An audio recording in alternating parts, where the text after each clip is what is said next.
Spawning up in the top left-hand position of Circuit Breaker, the ESL Starbow Cup and the advancement into the semi-finals stand before one of these two players. The top left position we have spawning as the purple Zerg player, Heusa, and their opponent in the top left, the yellow Protoss, Kierowca. So, game number 3 here, and one of these two, as I mentioned, will advance forward into the semi-final. The other, unfortunately, falling at one of these final hurdles. Never something that you want to happen, but it's going to happen to most of the people falling before the semi-finals. It's just the way single elimination brackets go, or any tournament goes, where you have a winner. But well, Starbow is giving me a night of much fun so far. I am loving casting this. I feel slightly more like I'm understanding it. Slightly more. A tiny amount, but definitely a tiny bit more. Anyway, for the moment, drone coming out. Kierowca playing it safe. Realizing the game number 2's Proxy 2 game was mighty hard to stop. And that maybe, therefore, he should check. This is a 4-player spawn position map though, so it's plausible that you're not going to spawn close to your opponent, and therefore you may be safe in order to get it down. I think it's a 4-player spawn position map. Actually, it's not. Wow, okay. It can't be. That's impossible. Or is it? Wait, is it? Maybe? A little bit confused. Is this a... Okay, yeah, it is 4-player spawn map. I just got confused because of the only single Vespian geysers. It's not exactly symmetrical, and that confuses me. Anyway, things is going good. Things are going great, actually. I'm very pleased with how this is going. My headset, for anyone watching on stream, is indeed massive, and I'm not a giant. So the combination of the two makes my head look tiny and my headset look huge, which is good because Plantonics sponsor me. Plantonics are awesome. It's a Plantonics headset. It sounds amazing. Buy them. And send them a tweet just saying you love Madals or something like that. That'd be sweet. Anyway, for the moment, safe play coming out from both. It was a hatch first, quite courageous from Heusa there. Just trying to play it a bit more risky, suspecting that he is safe. However, Kierowca opting for the Twilight Council. This is something that we've yet to see so far. Getting that Twilight Council down exceptionally fast may lead to some interesting strategies. The first Dragoon is in production. It's getting rallied towards the back in order to intercept the Overlord that's making its way across the map for the moment. And that's all good. Now, Morlov is coming at the natural base. And this is one of the cool things that Starbow offers up to its players. The fact that one-base economies are a bit more viable. If we take a look at the income of these two, it's still relatively equal. The worker count, admittedly, is slightly in Kierowca's favour. But a very early Templar Archives, I believe, is going to be for some DTs. There is no Dark Shrine in Starbow. Instead, it is all from the Templar Archives for High Templar and Dark Templar. DTs can be pumped out pretty quickly. This build was used by Kierowca against his previous opponent, and it worked very well. Now, for the moment, a couple of lings just going to come and poke up here. They don't see anything important, though. The Dragoon has moved position, though, down to this wall, so it's not going to be able to stop the Overlord coming over. That means that Heusa is going to be able to scout down exactly what's coming, and this is an important scout. Once this scout comes in, you know it's DTs most likely, and there they are in production. We do, of course, have Cadrians, Citadel being researched. This allows Nexi to use Chrono Boost and also a recall.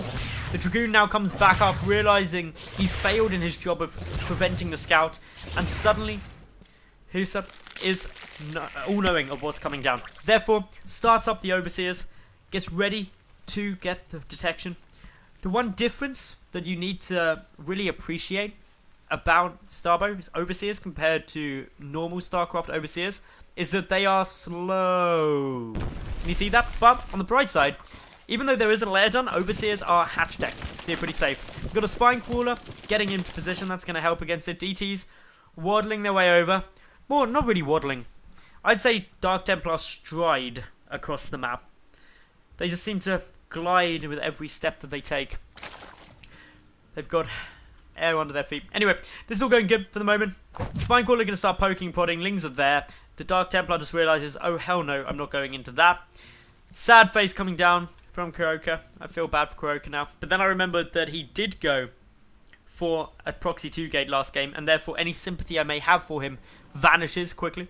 Am I the only one who thinks that Nexus with this Citadel on top of it looks hilarious? Especially when it moves. Just looks slightly obscene. Anyway, this is all going out now. We do see that there's a single High Templar there. No Storm upgrade. Cadrian's Amulet is in Starbow. However, it doesn't work the same as it used to in Wings of Liberty. It doesn't give bonus starting energy to High Templar. Instead, it increases their energy regeneration rate.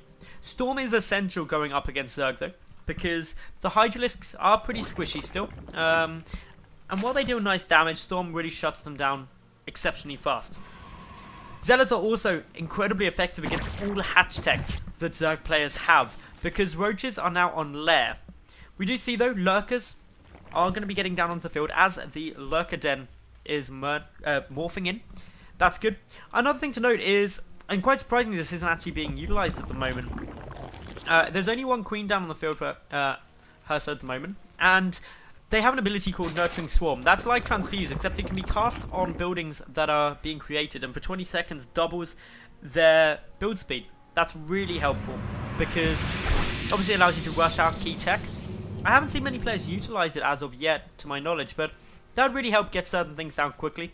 Queens can only be made 1 per hatchery, and you can't make them in advance, so that does delay the amount of queens you can get out. But injects work differently. Injects aren't being used very efficiently either. Heusa really needs to get on top of that, because there's a limited number of lava. Getting the rate of lava through is very important, and inject, it's 68%, I believe. No, 65% faster, and also turns a hatchery into a cool volcano. Anyway, Heusa will get supply blocked as that Overlord gets sniped down by the Archons. The Archons looking very strong at the moment. Storm hasn't yet been researched. I'm sure it was in production. I'm sure someone in Twitch chat will actually correct me if I was wrong, but I believe it was being researched, and therefore it unfortunately means that it got cancelled to go for this charged on Archon composition. We've got a lot of Hydralisks here though, a lot of Spines, and the first few Lurkers coming through. Lurkers deal 25 damage per hit.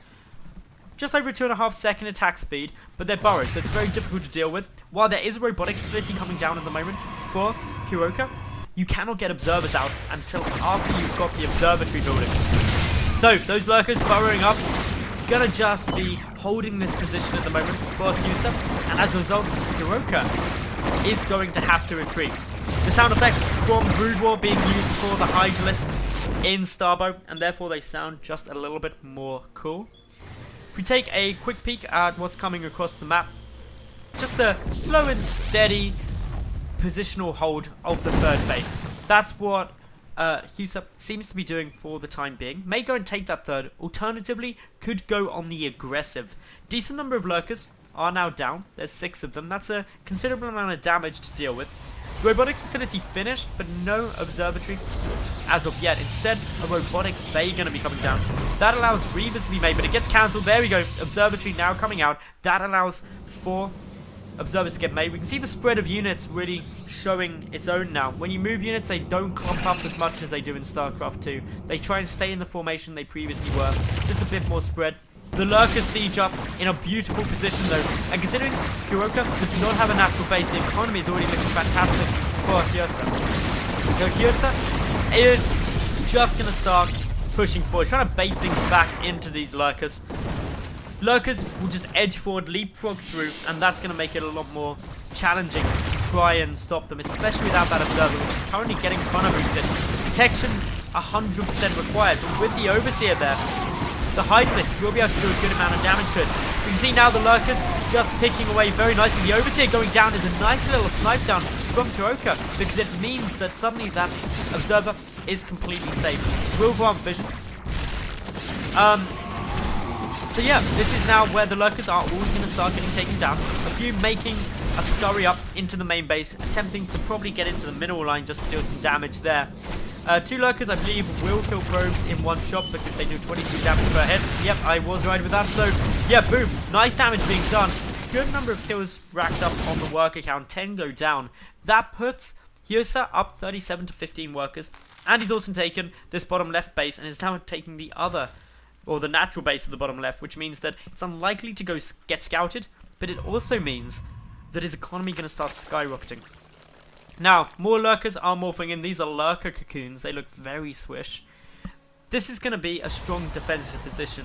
What I would like to see is a couple more overseers. Only having one does make Heusa susceptible to getting it sniped off, and therefore not having an effective way to snipe off that observer. And all while the observers are down, the lurkers are a lot less effective. They are still relatively effective though. They've got a solid range of 6. Of course, that pretty much pushes everything back. A single High Templar coming in here does not have Storm Research though, which is causing the problem. The lurkers dealing a lot of damage. Even though they have been revealed, they still have 140 HP. And that makes it, well, pretty much GG. And that is exactly what Kierowca thinks as well, knowing that those bases are down. And that means Heusa will advance forward into the semi-final.